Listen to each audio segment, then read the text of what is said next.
मेरे प्यारे देशवासियों, नमस्कार। कोरोना के खिलाफ देश आज फिर एक बहुत बड़ी लड़ाई लड़ रहा है। कुछ सप्ताह पहले तक स्थितियां संभली हुई थी और फिर एक कोरोना की दूसरी वेव तूफान बनकर आ गई। जो पीड़ा आपने सही है, जो पीड़ा आप सह रहे हैं, उसका मुझे पूरा एहसास है। जिन लोगों ने बीते दिनों में अपनों को खोया है, मैं सभी देशवासियों की तरफ से उनके प्रति संवेदनाएं व्यक्त करता हूं। परिवार के एक सदस्य के रूप में मैं आपके दुख में शामिल हूं।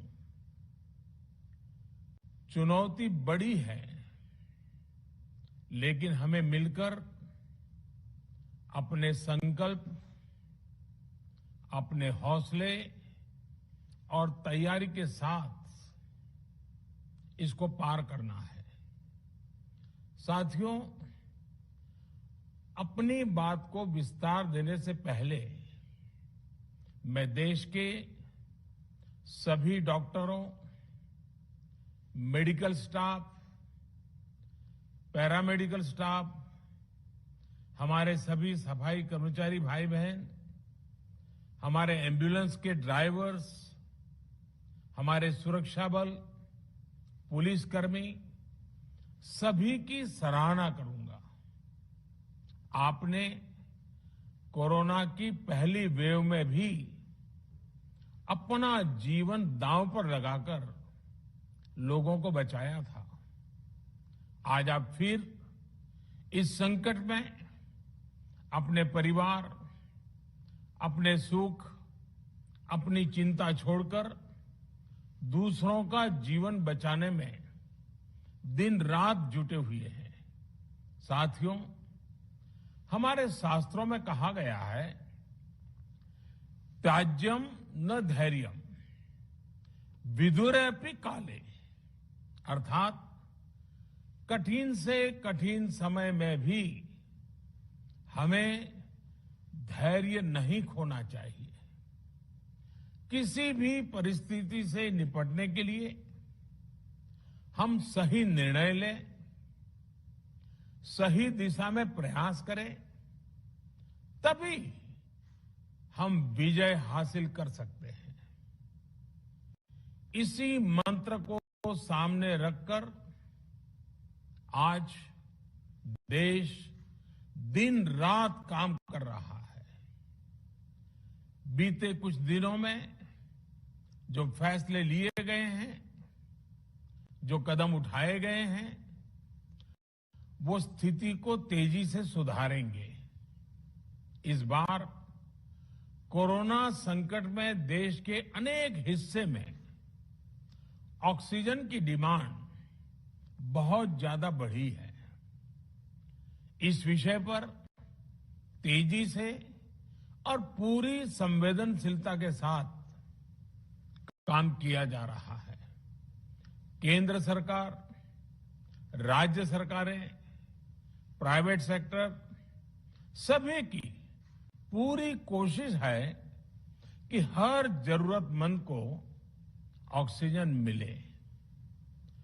ऑक्सीजन प्रोडक्शन और सप्लाई को बढ़ाने के लिए भी कई स्तरों पर उपाय किए जा रहे हैं। राज्यों में नए ऑक्सीजन प्लांट्स हो, 1 लाख नए सिलेंडर पहुंचाने हो, औद्योगिक इकाइयों में इस्तेमाल हो रही ऑक्सीजन का मेडिकल इस्तेमाल हो, ऑक्सीजन रेल हो, हर प्रयास किया जा रहा है। साथियों, इस बार जैसे ही कोरोना के केस बढ़े, देश के फार्मा सेक्टर ने दवाइयों का उत्पादन और बढ़ा दिया है। आज जनवरी फरवरी की तुलना में देश में कई गुना ज्यादा दवाइयों का प्रोडक्शन हो रहा है। इसे अभी और तेज किया जा रहा है।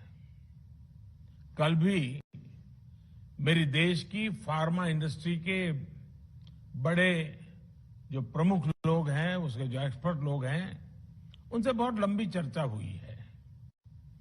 प्रोडक्शन बढ़ाने के लिए हर तरीके से दवाई कंपनियां की मदद ली जा रही है।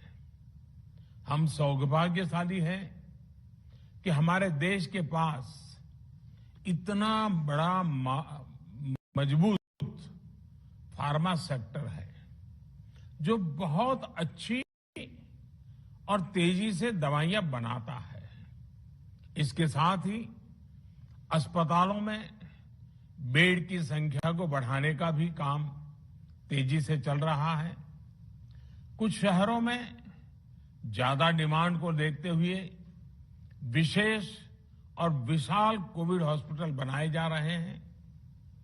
साथियों, पिछले वर्ष जब देश ने कोरोना के कुछ ही मरीज सामने आए थे, उसी समय भारत में कोरोना वायरस के खिलाफ प्रभावी वैक्सीन के लिए काम शुरू कर दिया था। हमारे वैज्ञानिकों ने दिन रात एक करके बहुत कम समय में देशवासियों के लिए वैक्सीन विकसित की है। आज दुनिया की सबसे सस्ती वैक्सीन भारत में है। भारत की कोल्ड चेन व्यवस्था के अनुकूल वैक्सीन हमारे पास है।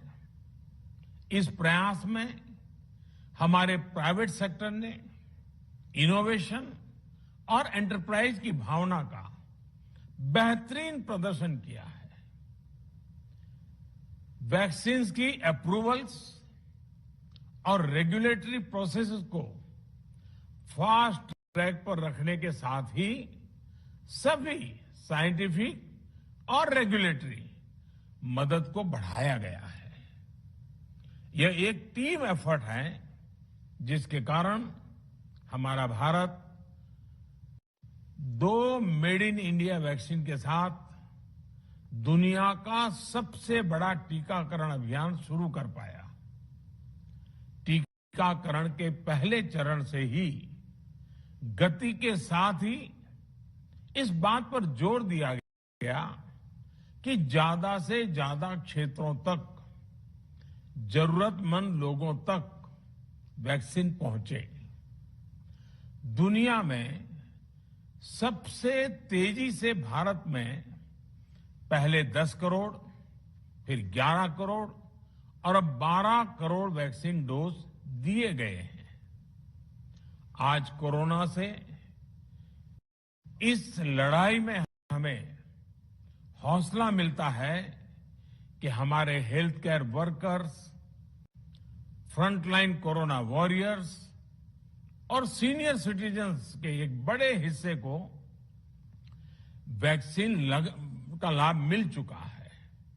साथियों, कल ही वैक्सीन को लेकर हुए एक और अहम फैसला भी हमने किया है।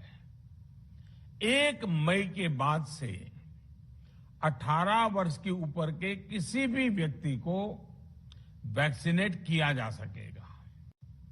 अब भारत में जो वैक्सीन बनेगी उसका आधा हिस्सा सीधे राज्यों और अस्पतालों को भी मिलेगा। इस बीच गरीबों, बुजुर्गों, निम्न मध्यम वर्ग के लोग 45 वर्ष की आयु के ऊपर के व्यक्तियों के लिए केंद्र सरकार का जो वैक्सीन कार्यक्रम चल रहा है वो भी उतनी ही तेजी से जारी रहेगा। पहले की तरह ही सरकारी अस्पतालों में मुफ्त वैक्सीन मिलती रहेगी, जिसका फायदा, जैसा मैंने कहा, हमारे गरीब परिवार हो, हमारे मध्यम वर्ग, निम्न मध्यम वर्ग के परिवार हो, वो उनका लाभ उठा सकेंगे। साथियों, हम सभी का प्रयास जीवन बचाने के लिए है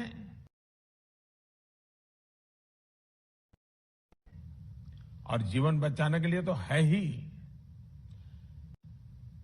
प्रयास से भी ये है कि आर्थिक गतिविधियां और आजीविका